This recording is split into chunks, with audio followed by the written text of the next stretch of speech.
Something that a lot of Black women go through is constantly feeling like we have to do things on our own. We might watch like our aunts and our parent or our moms and whatnot, or our sisters really just get it. You don't know how they do it, but they do it, and it's just by themselves.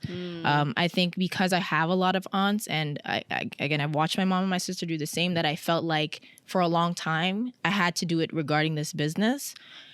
It doesn't work that way. What's going on, guys? It's the Park Art Conversation. This is season 2, episode 5. We are keeping it rolling, and thank you, God, we are outside. In light of Women's International History Month, we are ending off with a bang.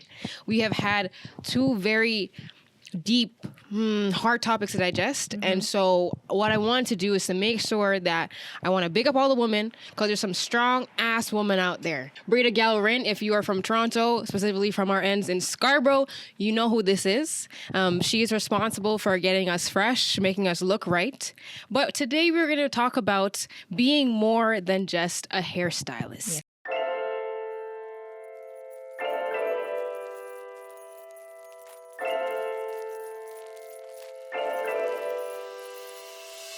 All right, so Serena, talk to the people. I know who you are through our sit-downs when you're doing my head, so we get some hours in. But talk to the people, let them know a little bit about you, you know, how your journey started, all that. Go for it. Yep. My name is Serena Green. I go as Breda Gallerin. I'm a hairstylist from the city of Toronto, Ontario. I specialize in natural hair care, and I've been doing this for about a decade now. And how old are you? I'm 24. Jeez, 24. So decade. First paid job was when I was 14. I remember one of my girls was literally like, can you do my hair? Because I used to do my own single braids for a little bit in high school. Amazing. I was like, no, I don't think that's a good idea. And she gave me the opportunity to do so, and the ball's been rolling ever since. Yep. So that's what I do.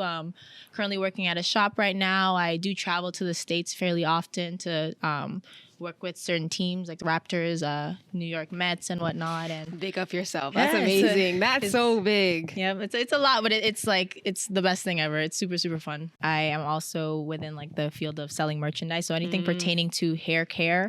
We have do-rags, we have bonnets, kids items. So, you know, if your baby's just getting that little after shedding, you know, when they lose their hair when they're a couple months old, we have little goodies for kids too, accessories, detangling brushes. Again, anything that has to do with hair care, I have all that on my website and the products store section. Yep. I have, what do I have? I have scrunchies. Yep. I got the Pisces hair clip. Y'all saw it on my page. Z has the thing for his hair to wash. Yes. I don't even know. Like the list just goes on and on. Run us through a day. What is a day in the life? You wake up, go from there to when we go to sleep, because like the amount of things that you get done in a day is, from the outside looking in, like how does it get done? Honestly, morning to night is really dedicated to my business, and unfortunately I've been able to actually enjoy it. From the start, when I wake up, you know, you're getting ready, I give myself about an hour to, you know, get my food in, get all my like shower and everything, teeth get brushed and whatnot, and then I go Can't straight. talk to people with crusty moles. Hey man, and I go straight into work. So once I go into work, I'm hoping that my first client will be on time and whatnot, and boom, from there you're looking at maybe, let's say 7:30 a.m. to about 6 p.m. or so, between 5 to 9 clients a day, depending on the duration of time. And as soon as I get home, I might eat a meal, and then I go straight into like the marketing aspect of my business. So we're going right into now making sure within a reasonable time frame I'm getting posts out, making sure that I make the post office if I have to mail some things out, arranging meets to meet people, pickups, and then my dog might get a walk in the evening. Eat a meal, and maybe by midnight I go to bed, get about 6.5 hours of sleep, because sleep is super essential, and then you do it again. So you have to run on a tight schedule. Yeah. Like scheduling is a big thing. Do you write it down in a journal? Like wake up, this, what clients or whatever? Like how do you keep yourself accountable to make sure you get all these things done? Yeah. Time is everything for me. And if I lose 20 minutes, that could be the difference between somebody's experience being you know, exactly what they wanted it to be, to being, hey, like, I don't even think I can come at all. So it, like, time is so critical. What are some things that you wish more people realize about hairstyling and you being a hairstylist? I think that a lot of people need to realize is that it goes 2 ways. That I depend on my clients to help me get through the day. So I'm depending on you now to make sure that time etiquette, that you're respecting my time and the time of the person after you. I think that a lot of people also need to realize that I'm still a person on my own. So I still have a family. Like I still go through things in my household. I still have responsibilities just as like everybody else does. So, you know, it's more than just like, you know, popping in and like getting yourself like looking fresh and then leaving. Like now I have to deal with everything that attributes around what you've done as a client. So as a hairstylist, I just try to stay true to my clients in a sense where like I make sure I don't waste your time either. I don't play with people's time. Like I'll take off a discount if I know I'm behind on time, which is next to never by fault. It's like a domino effect. One person's off. I always say that. And the whole day is off. Yep. So that must be hard to deal with. For sure. And that's really all it takes. Like people don't realize that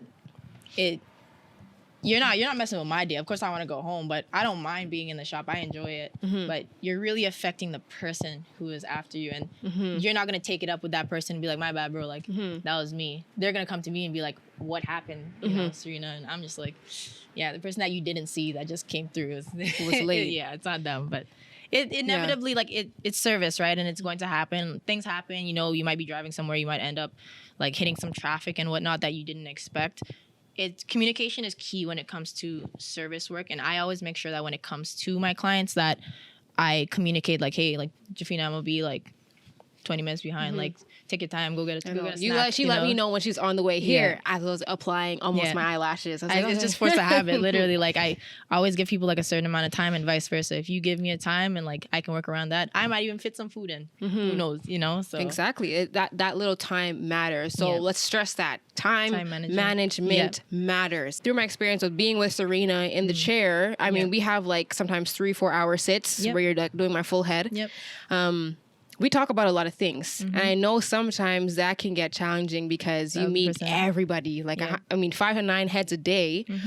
You mentioned before that sometimes it's hard to, like, you find that you're merging Breda Gallerin and Serena. 1000%. Describe that to people, because someone who's watching that is going to go and sit in the hairstylist seat and not realize what they're doing. Yeah, 1000%. So I always say, like, a good hairstylist is your therapist, all while still, you know, getting you, like, boosting your confidence, making you feel like, hey, like, I'm walking out of this place feeling good about myself.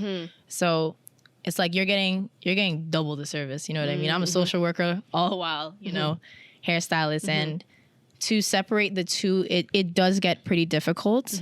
I told you before, like, I find it difficult to look in the mirror and be like, who am I looking at right now? Like, am I looking at Serena? And what does Serena need?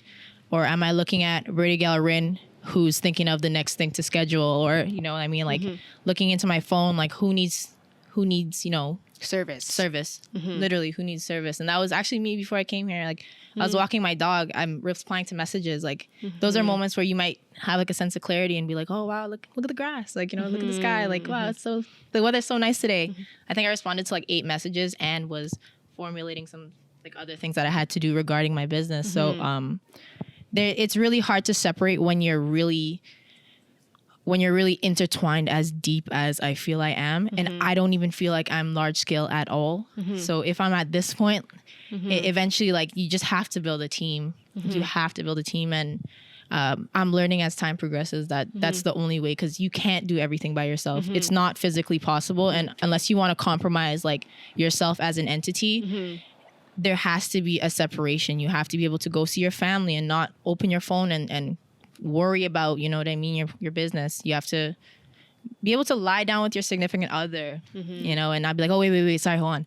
Thing just text me. I gotta make sure, like, you know, everything's intact. Turn it off, boo-boo. You gotta turn it off. Shut it down, boo-boo. You have to turn it off. You have to turn it off. So that separation will keep you mentally in check. And I think because it's so embedded in me that I don't know the difference, but I'm trying so hard to create that separation. Which is an amazing way for me to look at, because there's a big contrast here, because naturally, and I don't know if I've ever said this to you guys, but naturally I am not an entrepreneur by nature, by characteristics, by trait, by discipline. Okay, I'm a very lazy person, and laziness does not equal the successful, I don't know, what do you call it? It does not equal success. Let's just put it that way, right? And so I always look at people like you, because I have a lot of close people in the circle, and I'm very close to people who are like business from the moment they wake up to they go to sleep, and I'm like, can I have a moment? Like, can we not talk about business right now? And it's like two ways. I understand why you do it because the success is there for you. Yeah. So when does it become like too much? You know, like when is it too much? I guess that there's a respect level to the people that are around you. Yeah. You know, you need a moment to look at the grass. You need a moment to be like, hey, boo, okay, I'm gonna put my phone down and not reply. Yeah. Right? And so what are Serena's needs? Well, what does taking care of Serena look like? Not Breda Gal Rin. Well, I want to also say too, like, regarding everything you're saying, Jafina, like there's no proper format to success. So the way you're doing things there's nothing wrong with that at all. Like someone could look at it, like I'm hearing what you're saying and I'm thinking like, damn, I wish I could like take a step away from like, you know, like the things I deem as important. Cause sometimes I do and I'm like, okay, I did not have to like prioritize that the way I did. And I could have taken a step back and breathed on it and whatnot. So yeah, there's no format to success, and your come up in your story it's going to be completely different from everybody else's. Yeah. So I don't think that what you're doing is like, oh no, this is like, you know, no, you got this. Like you literally got this. And like the way you do it is the way you do it. But I think the way that I have learned to do it over time, it just works for me. Yeah. But when it doesn't work for me and I do need to take a step back, what I find is most important is like self-care. So I know you hear that all the time. Oh, it's self-care. Yeah. But like, what are you actually doing to care for yourself? You know what I mean? So for me, I find that I'll actually somehow formulate like a day where I have taken care of everything, not booked anything, just taking care of things. And like, or I'll tell people like, yo, hit me in 2 days. You know what I mean? So I know that opening is there and like I'm getting way less messages.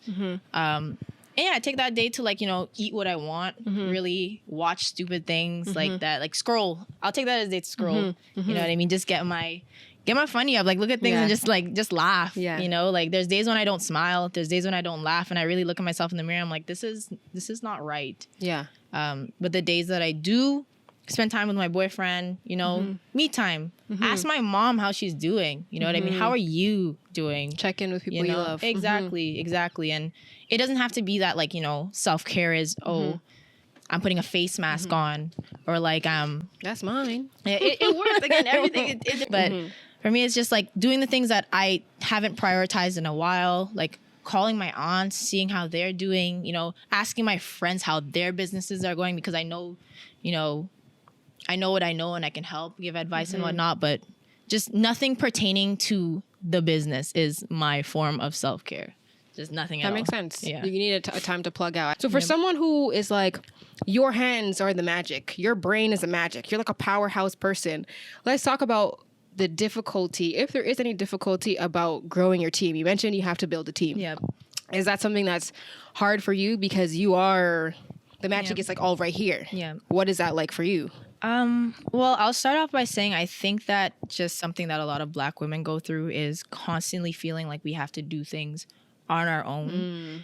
We might watch like our aunts and our parent or our moms and whatnot, or our sisters really just get it. You don't know how they do it, but they do it, and it's just by themselves.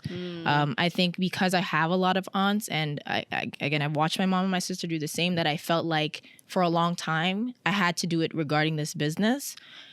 It doesn't work that way at all. And there are things that you don't know that somebody who is willing to help, or maybe you have to pay them, they'll get you to where you want to be. So building a team is ideal. I reached a plateau at a certain point where I was like, let's talk about that. Yeah, I was like, how much further am I gonna go? You know, I'm in my basement. I'm meeting all these people. I'm meeting artists. I'm meeting people who run things that you're like, how did you even get to that position? They didn't do it on their own. There's no such thing as doing things on your own. And again, it gets to a point where you have to suck up that pride that I built this by myself. You know, I got it by myself. Yeah, okay. You know what I mean? Like, what's next for you? So once I was able to put that aside and really realize that, okay, but people have affiliates. You know what I mean? People have sponsors. People have this. People have that. Yeah, it can be Breda Gallerin, but you know, share that. It doesn't hurt. It can still be yours, but it's just who you allow to assist you with it. So after I attend your braiding course, saying I'm going to be a little apprentice under you, working at your shop, braiding hair under you. It's funny you say that, because imagine this, right? Imagine I have like people who come and take my classes and whatnot, And then I'm looking at them differently because I'm like, you could be a candidate any day for when I open up my space. Like I can pick up somebody's work ethic just off of a class. You know what I mean? You can see how focused they are just based off of a class. And I'm not lazy, by the way. No. Like I'm like, you know what I mean? You know what I mean? But like it's just like, you know, you're expanding in that way, and you're not even realizing you're expanding by just sharing your craft, and you're still in a sense building a team. Right. There's one person in specific, she took my class. I knew her beforehand, but she took my class, and the only thing I could think about when I went home was like, yo, I would love to work alongside of her any day. She's awesome. She's great. And that's where it starts. You know what I mean? So yeah, building a team is essential. Super, super essential. And that's one thing we didn't touch on also. She also provides courses. Yep. Right, in-person courses that I actually have signed up for. Due to COVID, it's kind of shut things down a little bit, but I have been thinking about it throughout this whole COVID, like, oh man, I can't wait to take it to the next level. Like, I can't wait to have a baby girl that I'm starting putting, slapping in extensions in their head. I'm gonna be doing this and doing this, you know what I mean? Take it to the next level. So the fact that you even offer that is like, you're not just like, you know, your everyday Brady that you come and see, you also offer more. So that is just amazing. I just want to give you your flowers. The fact that I can come to you and now be able to like do my kids' hair better. I'm excited for that. Thank you for also offering that. Yeah. I've definitely realized that the more you're able to share your craft is number one, the more you're going to get people to trust you. And you know, like once you reach that point, you're like, okay, everybody knows I can do it. But in your sleep. Yeah, but can you teach somebody else to do it? You know what I mean? Can you share what you know? And that helps. That helps so much more. I think my classes have helped me expand because people know you're not selfish with your craft. Right. You know what I mean? You're willing to share. And let's talk about a little bit about ethics. Yeah. Let's talk about ethics that, you know, the hairstyle, the hairstylist do's and don'ts. What you know that you do that separates you maybe from others. You don't have to throw shade on other people. No. But it's just you've been able to do hair for the Raptors, for all these different sports teams. You get flown out to do hair. If I ever think about one braider in the city that everyone knows, it's always, that braider gal Rin. Like I think, especially being from Scarborough, there's everybody knows who you are. You know what I'm saying? So what are some ethical things that has taken you to the next level? I'll give you a couple of things. I think number one, being a woman in the field where you're now doing men's hair also, you have to create that border between like, hey, like I'm your hairstylist and please don't cross that line with me because just as any other woman, things discomfort me. You know what I mean?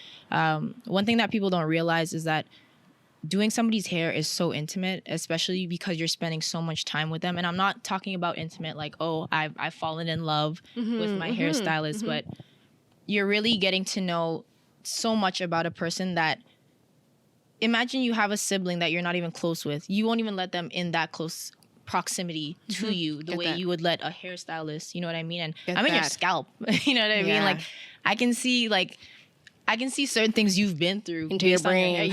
Based on your hair, you know what I mean? You can see when somebody's under stress. You can see when someone just had a child. You can see like all these things show. Never thought about that.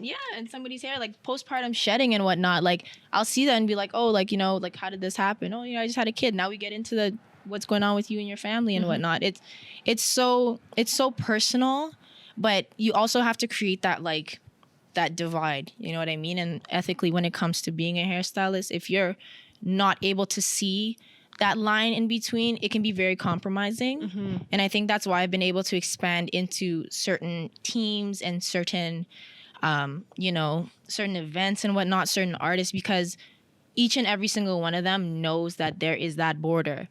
And I will come there, I will do exactly what you need, but it doesn't exceed that. And that's just the real, like, it's something that people probably crosses their mind about. You think about, I get nervous every time I meet certain people because I'm like, I hope they're not looking at certain aspects or have heard certain aspects and just made an assumption, right? So that's a huge thing. Again, like I said before, just respect for time. Respect for time. Like, how many times have you heard a situation where someone's like, yeah, no, like I pulled up and like I was waiting for like 2 hours. Yeah. Like I was waiting for an hour. Sometimes. Yeah, like I waiting for an hour, I was waiting 2 hours, and then like boom. That ruins your overall experience of getting your hair done. That's right? very true. So, and one thing you mentioned right before, because I know Serena, you said it's like if you bail on a client, what that does. Yeah, for sure. Like, can you imagine? Okay, I have a hair appointment on Saturday, and then Serena calls me like, "Oh, actually, I can't make that hair appointment." Crushed. There you go. Because I was trying to look fly for my date on Saturday night. There you go. And then now you're scrambling, and then you have to find somebody else, and then usually last minute things are not. It's never the same. You know what I mean? So just respecting people's time again. And honestly, I've been through so many occasions where I'll be straight up with you. Like, I've had times where, like, I've told someone, like, a little bit in advance, like, yo, I'm actually not physically able to do this. And if they say, like, yo, but I really needed this done, I'll be crying during appointment. Like, an appointment. It's happened to me a couple of times, but it's like, you just get it done. Like, get it done. I'll tell the person, like, I don't feel well. I'm telling you from now, but if you're cool with that, we can still do it. Get it done. Suck it up. You know what I mean? So it's very, very, very, very rare that I will, like, there's no such thing as me bailing. I will never bail on a client. There's no such thing as just not hearing from me. It doesn't happen. That's not fair. That's not fair. But again, if push comes to shove and it's like, I'll give you an advance notice. You know what I mean? For like, sure. my stomach is killing me. I don't know what's wrong. You had the milk. Yeah, I had some milk.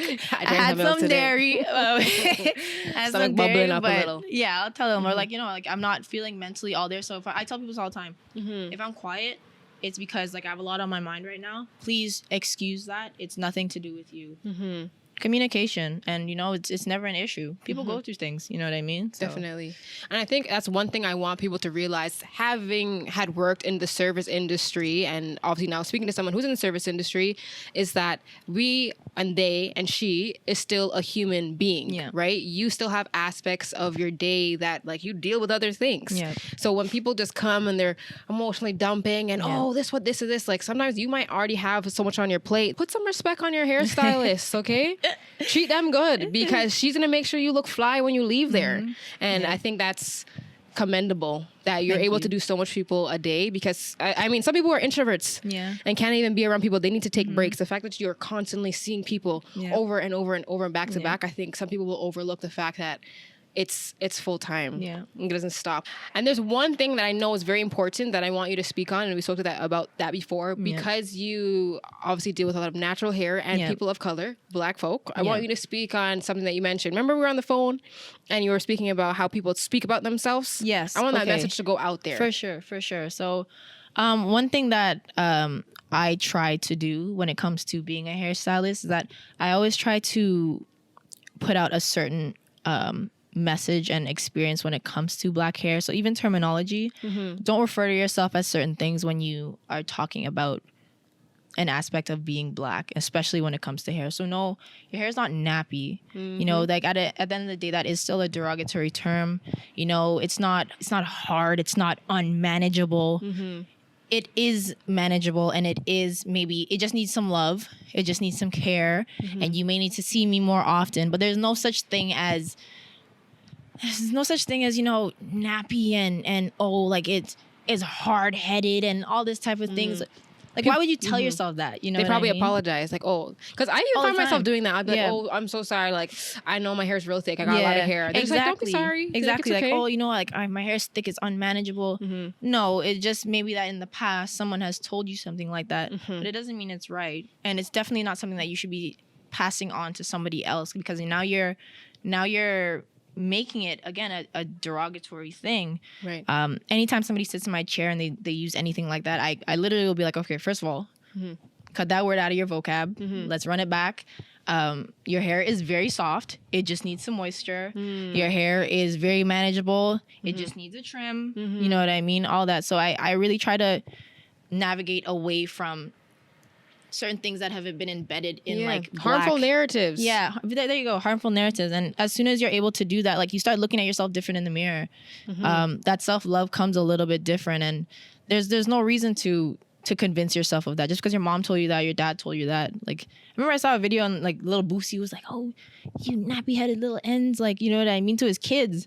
And I was like, that's so harmful. You know what I mean? Like, how are you able to do that? So with that being said, like, if we're able to, like, as time progresses, like, look at how Black people have come together this year to create a unity and, like, uplift each other, and it within one pandemic, you know what I mean? So one by one, if like each one teach one, if you're able to do that, even when it comes to hair itself, we'll no longer look at an afro being like something that's not professional, or you know what I mean, single Speak to braids, 'em. single braids that, like I gotta have straight hair for an interview. No, you don't.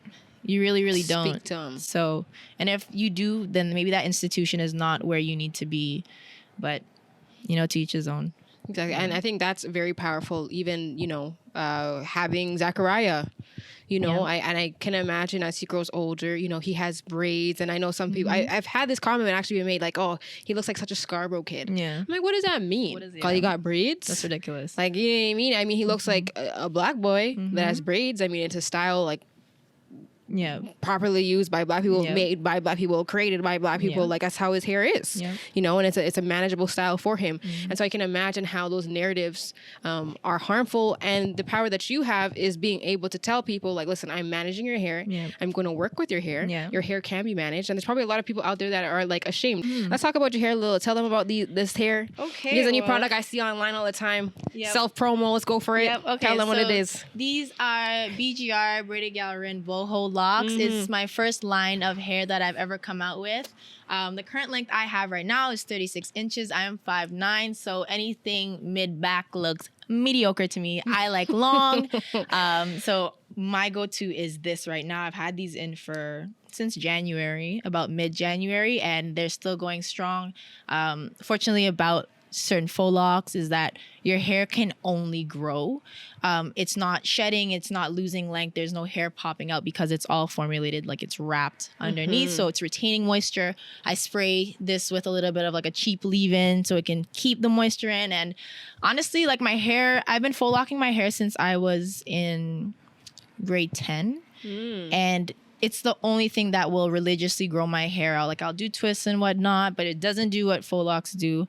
And yeah, these boho locks, I sell them on my website. They're, again, my absolute go-to. So if you want to be on this super hair growth transition wave with me, which I'm trying to do, I really want to see if I can be on Jafina's wave and really get my hair like, I'm trying to be like this. I'm trying to be like this. So if I can do that, which is my goal with my current hair product that I came out with, the hair itself, then I'll be accomplishing BGR locks. Yeah, I've done the haircut thing. I've cut my hair twice off. Like I looked like Wiz Khalifa at one point. Like it was a hot mess express, and now I'm back to the length. So it's beautiful. 6 inches. And she's cutting hair. Yes, I saw that she's cutting hair online. So there's nothing that I feels like someone like you just don't stop. You are just continuously finding more and more and more and more things. So when we talk about International Women's History Month, we are talking about her story. Okay, when we talk about powerful black women making moves, we're talking about Serena Braided Gallerin. You are making moves within our city alone, and look at you all over, always getting flown out, doing other people's hair and stuff like that. So you just keep it moving. When you talk about black power and black excellence, this is it, ladies and gentlemen. And we're not done yet. Oh, what is this? You already know. Ooh, what is this? It is International Women's History Month, and from one powerful black woman to another, we have Nude Skin. They have a care package for you. Go ahead, open it up, pop it up. Thank you for Nude Skin. Again, this is another one of our partners that has decided to gift our guest with some gifts. And it just goes to show what kind of integral companies that they are. Black owned, from Toronto, doing boss things. Let's see what you got there. Okay, get your skin popping. All summer 2021, you acting up. Don't let her outside. Hey, now. Sorry, I'm so weird with packaging. I love packaging. Yeah, packaging is a big deal, eh? I don't think people realize. I love to get nice packages. Let's see what that is. Nude Skin. Hydrating face serum. Hey, Very okay. nice.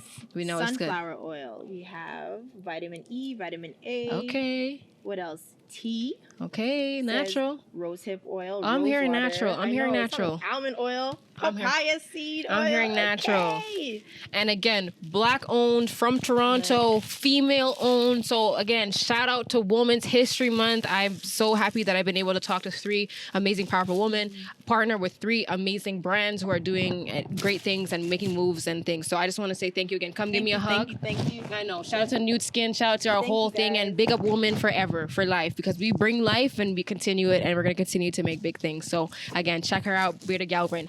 Peace.